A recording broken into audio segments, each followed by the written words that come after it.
खुदा से मौत मांग लेना, लेकिन गलती से भी इंसान से कभी मोहब्बत न मांगना।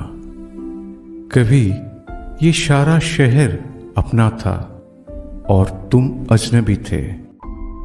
तुम अपने हुए तो ये शहर अजनबी हो गया। आज ना तुम अपने हो, नहीं ये शहर अपना है। उस मोड़ से फिर से शुरू करना है जिंदगी जहां तुम अजनबी थे और ये सारा शहर मेरा अपना था। আসলে কি জানিস, যারা আমাদের পাশে আছে তারা একটা সময় ছেড়ে যাবেই।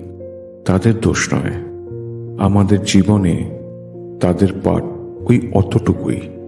আমাদের প্রকৃত চিরসখা আমরা নিজেরাই। তাই নিজেই যদি নিজের বন্ধু হতে পারিস তাহলে দেখবি জীবন অনেক মধুর।